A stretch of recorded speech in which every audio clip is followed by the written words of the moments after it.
முக்கியமாக கலந்து கொண்டிருக்கின்ற இந்த நிகழ்வுக்கான முழுமையான அனுசரணை வழங்கிக் கொண்டிருக்கின்ற இந்த பிரதேசத்தில் இருந்து தற்போது வெளிநாடு சென்றாலும் தங்களுடைய தாயகத்தை மறக்காது தங்களுடைய பூரண நன்கொடையினூடாக இந்த வேலை திட்டத்தை சிறப்பித்துக் கொண்டிருக்கின்ற கொடியாளர்களே, இந்த நிகழ்விலே கலந்து சிறப்பிக்கின்ற இந்த நிகழ்வினுடைய விருந்தினர்களே, பசுமையுள்ள நிர்வாக உறுப்பினர்களே, இந்த வேலை திட்டத்தினுடைய பயனாளிகளே, எல்லோருக்கும் முதற்கண் எனது மாலை வணக்கங்கள். ஒரு நல்ல நிகழ்விலே கலந்து கொள்வதற்கு சந்தர்ப்பத்தை ஏற்படுத்தி தந்த இந்த கிராம மக்களுக்கு முதற்கண் எனது நன்றிகளை தெரிவித்துக் கொண்டு, பசுமை இல்லம் என்றால் என்ன என்றதிலேயே ஒரு கொள்கை ரீதியான ஒரு விளக்கத்துக்கு நாங்கள் நிச்சயமாக செல்ல வேண்டும். ஒவ்வொரு மனிதனும் நிச்சயமாக ஒவ்வொரு மனிதனுடைய அடிப்படை தேவை உணவு, உடை, உறையுள். உணவு என்பது நான் நினைக்கின்றேன் எல்லாருக்கும் இன்றியமையாது. நாங்கள் வாழ்வதற்கு என்ன விடயங்களை நாங்கள் குறிப்பிட்டாலும் உணவில்லாமல் நாங்கள் வாழ முடியாது. அவரவருக்கான உணவை இன்றைய உலகில் அவரவர்களே தேடிக்கொண்டால் நான் நினைக்கின்றேன் எங்களுடைய உழைப்பினுடைய பெரும்பகுதி எஞ்சிக்கொள்ளும். இன்றைய உலகத்தினுடைய சனத்தொகை உங்களுக்கு தெரியும், கிட்டத்தட்ட எவ்வளவு 800 கோடி 880 கோடிக்கு கிட்ட வந்துட்டு. எங்களுடைய நாட்டினுடைய சனத்தொகை 2.2 கோடி. நிச்சயமாக சனத்தொகை ஒவ்வொரு வருடமும் பெரிய அளவிலே அதிகரித்துக் கொண்டு போகின்றது. ஆனால் எங்களிடம் இருக்கின்ற நிலத்தினுடைய அளவு நிச்சயமாக நிலம் கூடிக்கொண்டு போகுதா? இல்ல, நிலம் மாறாது. அப்ப நிச்சயமாக சனத்தொகை கூடிக்கொண்டு போயிருக்க உணவுக்கான தேவை, நிலத்தினுடைய அளவு மாறாவிட்டால் நிச்சயமாக எங்களுடைய உணவுக்கான தேவை மிகவும் சவாலாகத்தான் இருக்க போகுது. அப்ப ஒவ்வொரு மனிதனும் தனக்கு தேவையான உணவை தானே உற்பத்தி செய்து கொண்டால் நான் நினைக்கின்றேன் எங்களுடைய வாழ்க்கையை மகிழ்ச்சியானதாக மாற்றிக்கொள்ள முடியும். ஏனென்றால் எங்களுடைய மாவட்டத்திலே தாராளமாக நிலவளம் இருக்கின்றது. சில பிரதேசங்களில் நிச்சயமாக நீர் பிரச்சனை இருக்கின்றது. ஆனால் தற்போதைய பல்வேறு தொழில்நுட்பங்கள் இந்த விவசாய உற்பத்திகளை சிறப்பான முறையில் செய்வதற்கு நிச்சயமாக பல்வேறு முறைகள் இருக்கின்றது, பொருத்தமான பயிரினங்கள் இருக்கின்றது. எனவே எங்களுக்கு தேவையான உணவை நாங்களே தான் உற்பத்தி செய்து கொண்டால் நான் நினைக்கின்றேன் எங்களுடைய குடும்ப செலவுகளையும் குறைத்துக் கொள்ள முடியும். எனவே இப்படியான ஒரு திட்டம் நிச்சயமாக உங்களுடைய வீடுகளை, உங்களுடைய அன்றாட செலவுகளை குறைப்பதற்கான ஒரு வேலை திட்டம். அதற்கப்பால் நிச்சயமாக நாங்கள் வாழுகின்ற சூழல் மிகவும் பசுமையானதாக, எங்களுடைய மனதுக்கு ஏற்றதாக இருக்க வேண்டும். நான் நினைக்கின்றேன் இந்த மண்ணிலே நான் நினைக்கின்றேன் இந்த மண்ணுக்காக எத்தனையோ வருடங்கள் பெரிய போராட்டங்கள் நடந்தது. அந்த மண்ணை நாங்கள் நிச்சயமாக எங்களுடைய முன்னோர்கள் சில நேரம் மனிதனுடைய தோன்றிய காலம், சில நேரம் மனிதன் தோன்றிய காலம் ஆரம்ப காலத்திலே மனிதன் குகைக்குள்ள தான் வாழ்ந்தான். சூழலை இந்த விதத்திலே மறைக்கவில்லை. சூழலிருந்து ஏதாவது ஒன்று தனக்கு அடிப்படை தேவையாக சில விடயங்களை உணவுக்காக வேறு தேவைகளுக்காக எடுத்துக்கொண்டார். இப்ப நாங்கள் குகையிலிருந்து பெரிய பெரிய மாடி வீடுகளுக்கு வந்துட்டோம். ஆனால் என்ன செய்கின்றோம்? எங்களுடைய சூழலில் இருந்து பல்வேறு இயற்கை வளங்களுடைய எங்களுடைய தனிப்பட்ட தேவைகளுக்காக தொடர்ச்சியாக சுரண்டி கொண்டிருக்கின்றோம். இந்த உலகம் எதிர்நோக்கி கொண்டிருக்கின்ற பல்வேறு இயற்கை அழிவுகளுக்கு இதுதான் நிச்சயமாக காரணமாக இருக்கின்றது. எனவே எங்களுடைய முன்னோர்கள் சரியான முறையில வாழ்ந்து எங்களுடைய பிரதேசங்களை, இந்த பூமியை, இந்த மண்ணை எங்களிடம் தந்துவிட்டு போயிருக்கின்றார்கள். நாங்கள் மட்டும் வாழ்ந்துவிட முடியாது. எங்களுடைய எதிர்கால தலைமுறையும் இந்த மண்ணிலே வாழ வேண்டும். அப்ப நாங்கள் நிச்சயமாக எங்களுக்கு தேவையானதை குறைந்த அளவிலே இந்த மண்ணிலே பெற்றுக்கொண்டு, அந்த சூழலிலிருந்து பெற்றுக்கொண்டு எங்களுடைய தலைமுறை எதிர்காலத்திலே சிறப்பாக வாழ்வதற்காக இந்த சூழலும் மிகவும் ஒரு பாதுகாப்பான சூழலாக எதிர்கால தலைமுறையிடம் கையளித்து விட்டு செல்ல வேண்டும். அப்படி என்றால் என்ன நோக்கம்? எங்களுக்கு தேவையானதை குறைந்த அளவில் பெற்றுக்கொள்வது, சூழலை பாதுகாப்பு. நிச்சயமாக அதனுடைய ஒரு பெரிய பங்கு தான் இந்த மரம் நடுகை.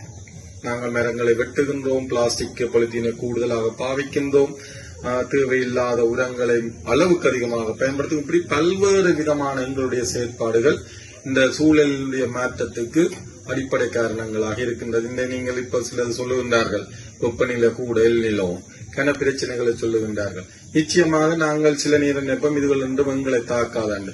கொஞ்ச நாளைக்கு முதல், ஒரு 4-5 வருடங்களுக்கு முதல் இந்த கோவிட் பெருந்தொட்டு நாங்க நினைக்கவே இல்லை. கொஞ்ச நாள்ல உலகமே இயங்காம போயிட்டு, அப்படி சில விடயங்கள் கடந்த வருடத்திலே வந்த வெள்ளப்பெருக்கு, நாங்கள் நினைக்காத காலத்திலும் நினைக்காத நேரத்திலும் இயற்கை எங்களை நிச்சயமாக தாக்கும். இப்ப இயற்கையை நாங்கள் இயற்கையோடு ஒன்று வாழ வேண்டும் என்றால் நிச்சயமாக மரநடுகை மிகவும் முக்கியமான ஒன்று. அந்த மரநடுகை முக்கியமாக இந்த எங்களுடைய அன்றாட வாழ்க்கைக்கு பயன் தருகின்ற இந்த மரங்களோடு நாங்கள் எங்களுடைய வாழ்க்கையை கொண்டு செல்வோம் என்றால் பல பலன்கள் கிடைக்கின்றது. எங்களுடைய உணவு தேவை, சூழலினுடைய சமநிலை, இது எல்லாமே ஒற்றுமையாக செய்யக்கூடிய ஒன்றாக இணையக்கூடியதாக இருக்கின்றது. எனவே நிச்சயமாக இந்த பயனாளிகளே சில நேரம் பொதுவாக இப்படித்தான் இந்த தந்தத காணையில இங்க நட்டதென்று கேட்டு பிரச்சனை வரும். நிச்சயமாக நடுங்க சரிதானே. இப்படியாக பெற்றுக்கொள்வது நாங்கள் சரியான முறையில பயன்படுத்த வேண்டும். நீங்க பயன்படுத்துவது என்பது ஒரு கால் தந்தால் அதிலிருந்து தொடர்ச்சி தன்மையை நீங்கள் தான் உருவாக்கி கொள்ளணும். ஒரு கால் தந்ததை நட்டு சாப்பிட்டுட்டு இப்ப இந்த அடுத்ததை கொண்டு வந்து கேட்க முடியாது. உங்களுடைய சுய முயற்சி இருக்கணும். ஒரு அடிப்படையை ஆரம்பத்தை தந்திருக்கின்றார்கள். எங்களுக்கு தேவையானதை தொடர்ந்து இன்னும் ஒரு ஆள் பின்னால நின்று கலைக்க முடியாது. நாங்கள் தான் எங்களுக்கான வாழ்க்கையை கொண்டு செல்ல வேண்டும். எனவே அந்த முயற்சி, அந்த உழைப்பு நிச்சயமாக உங்களிடம் இருக்க வேண்டும். இந்த சந்தர்ப்பத்தில் நிச்சயமாக அவர்களுடைய பெயர் ஞாபகம் இல்லை. திருமதி சிவகணேசன் நிஷாந்தினி. பொதுவாக நாங்கள் கூடுதலாக யார்கிட்ட பணம் இருந்தாலும் அவர்கள்லாம் மற்றவர்களுக்கு கொடுக்க மாட்டார்கள். நிச்சயமா அப்படி இல்லை. இவர்கள் இந்த மக்கள் இந்த மண் மீது இருக்கின்ற பற்று நம்பிக்கை காரணமாக தங்களிடம் இருக்கின்றவற்றை நிச்சயமாக எல்லோருக்கும் பங்கிட்டு நிச்சயமாக உங்களுக்கு தந்திருக்கின்றார்கள்.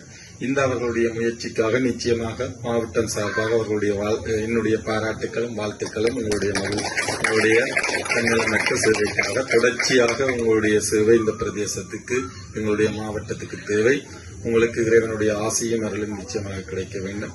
அதற்கு அப்பால் பசுமை இல்லத்தினுடைய செயற்பாடுகள் எங்களுடைய வடக்கு கிழக்கு மாகாணத்தில் இருக்கின்ற எல்லா பிரதேசங்களிலும் பின்தங்கிய பிரதேசங்களுடைய உங்கள் சேவை தொடர்ச்சியாக இருந்திருக்கின்றது. எனவே தொடர்ச்சியாக எங்களுடைய மக்களுடைய அவர்களுடைய வாழ்க்கை, அவர்களுடைய முன்னேற்றத்துக்காக நீங்கள் செய்கின்ற அனைத்து செயற்பாடுகளுக்கும் எனது பாராட்டுகளும் வாழ்த்துக்களும். தொடர்ந்து நீங்கள் முன்னேறி செல்லுங்கள். ஐயா 2-3 கோரிக்கைகளை சமர்ப்பித்திருந்தால், உங்கள் நீர் விநியோகம், 2வது வயல் காணிகள், 3வது பாதைகள். நிச்சயமாக நான் சொல்வேன், நான் அரசியல் கதைக்கு இல்லாதபடியா உடனும் செய்து தருவேன் என்று சொல்ல மாட்டேன். முதலாவதாக நான் நினைக்கின்ற நீர் விநியோகம். அடுத்த வருடத்தின் தை மாதத்திலே நீர் விநியோகம் தொடங்காது. எங்களுடைய கிளிநொச்சி மாவட்டத்துக்கான எஞ்சிய பிரதேசங்களுக்கான நீர் விநியோகத்துக்கான அக்கராயன் பிரதேசத்திலே நிச்சயமாக ஓவர்ஹெட் டேங்க் கொண்டு கட்டப்பட வேண்டும். அதற்கான ஒப்பந்தம் வழங்கப்படும். நிச்சயமாக 1-2 வருடங்கள் நிச்சயமாக கிடைக்கும். ஏனென்றால் இதில் டேங்க் கொண்டு கட்டினா மட்டும்தான் இரண்டமடு தண்ணியை இங்கால கொண்டு போக முடியும். ஒரு 2029ஆம் ஆண்டுக்கிடையில நிச்சயமாக உங்களுடைய பிரதேசத்துக்கு முழுமையாக குடிநீர் கிடைக்கும். அதுக்கு முதல் கிடைக்கும் என்று நான் சொல்றது அது பொய்க்கதை. நாளைக்கு தருவன், நாளண்டைக்கு தருவன். ஆனால் அதுக்கான முழுமையான நிதி ஒதுக்கீடுகள் செய்யப்பட்டு அடுத்த வருடத்திலே இதுக்கான வேலைகள் நிச்சயமாக ஆரம்பிக்கப்படும். ஆரம்பிக்கப்பட்டால் 2 வருடங்கள் என்றாலும் செல்லும். அடுத்தது வயல் காணிகள். நீங்கள் தான் ஓரளவுக்கு இந்த பிரதேசத்தில் எங்கே பொருத்தமான வயல் காணிகள் இருக்கின்ற அடையாளப்படுத்தினால் நாங்கள் தொடர்ந்து பிரதேச செயலகத்தோடு ஒரு கால் கலந்து ஆலோசித்து, கவனில விவசாய திணைக்களத்தோடு கலந்து ஆலோசித்து வயலுக்கு பொருத்தமான காணிகள் இருக்கும் என்றால் நீங்கள்லாம் முதல்ல சொல்லணும். ஓரளவுக்கு உங்களுக்கு தான் கிராமம், அயல் கிராமங்கள் அல்ல இந்த பிரதேசங்கள்ல பெரிய காடுகள் இல்லாத பொருத்தமான பிரதேசங்கள் இருந்தால் அடையாளப்படுத்தி தாருங்கள். நிச்சயமாக அதை விரைவாக பார்க்க முடியும் என்று நான் நம்புகின்றேன். 3வது வீதிகள் பட்டியலை தாருங்கள். அதுவும் இப்படித்தான் படிப்படியாக நிறைவேற்றுவதற்கு முடியும். ஏனென்றால் கிளிநொச்சி மாவட்டத்தில் நினைக்கிறோம் ஒரு 1500 வீதிகள் எல்லாம் போட வேண்டி இருக்கு. ஒவ்வொரு வருடமும் எங்களுக்கு கிடைக்கின்ற நிதி ஒரு 20 வீதியை தான் போட முடியதாக இருக்கும். ஏதோ ஒரு முக்கியமான வீதி என்றாலும் அடுத்த வருஷத்துல நாங்கள் செய்வோம். எனவே இப்படியான உங்களுடைய கோரிக்கைகள் நான் நம்புகிறேன். நிச்சயமாக கிராமத்திலே மாவட்டத்திலே பல்வேறு பின்தங்கிய பிரதேசங்கள் இருக்கின்றது. வருகின்ற நிதிகளை ஏதோ ஒரு விதத்திலே எல்லா கிராமங்களும் முன்னேறுவதற்கு ஏற்ற மாதிரி இயலுமானவரை பங்கிட்டு கொள்வோம். தொடர்ந்து முயற்சிப்போம். வாழ்த்துக்கள். நன்றி.